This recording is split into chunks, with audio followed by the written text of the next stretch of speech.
"It doesn't matter to us how long this war lasts," says Iranian general. Australia deploys military assets to Middle East amid regional conflict. China ramps up high-stakes tech race with US as economic imbalances deepen. Iran conflict may strain US missile supplies for Ukraine. Judge orders US Customs to process refunds on illegal Trump tariffs.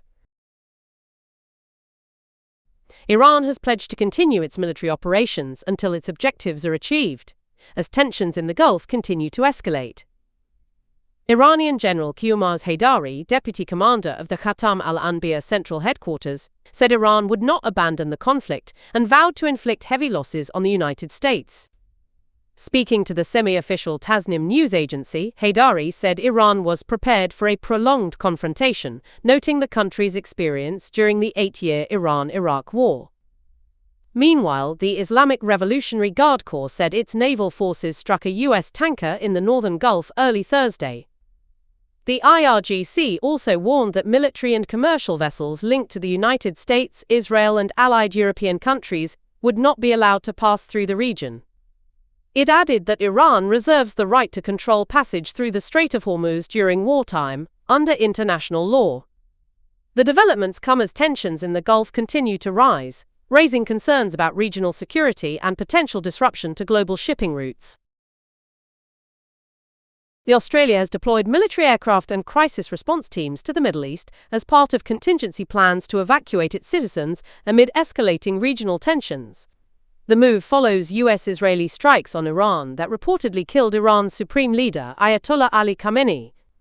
Prime Minister Anthony Albanese described the situation as dangerous for those assisting Australians in the region. According to Agence France-Presse, 2 military aircraft, a heavy transport plane and a refueling aircraft have been deployed. The Australian government estimates that about 115,000 of its citizens are currently in the region. While military assets have been positioned to assist if necessary, officials said commercial flights remain the primary option for Australians wishing to return home. China has pledged to increase investment in high-tech industries and scientific innovation, describing them as key to strengthening national security and economic self-reliance amid growing geopolitical tensions with the United States. At the opening of the annual session of China's parliament, Premier Li Qiang said the country had been able to withstand tariff increases imposed by US President Donald Trump, but warned that multilateralism and free trade were facing serious challenges. Li also announced a 7% increase in both the defense budget and spending on research and development. He acknowledged several economic challenges, including weak domestic demand, subdued market expectations, a prolonged downturn in the property sector, and rising local government debt. The United States' military engagement in Iran could affect the supply of US-made air defense missiles to Ukraine, analysts and officials say, as Russia continues its missile strikes on Ukrainian cities. Since US and Israeli strikes on Iran began on the 1st of March, Tehran has launched hundreds of ballistic missiles and drones toward Gulf countries. Many of these have been intercepted using Patriot PAC-3 missiles, the same system Ukraine relies on to defend key infrastructure. Analysts say the limited production of these interceptors could strain supplies. The missiles are produced by Lockheed Martin, which manufactures about 600 PAC-3 interceptors annually. Experts say that number is already insufficient to meet the needs of the United States and its Gulf allies, as well as Ukraine. Serhiy Kuzan, head of the Ukrainian Security and Cooperation Center, said the situation reflects what he called the simple mathematics of war, with limited weapons being required across multiple conflict zones.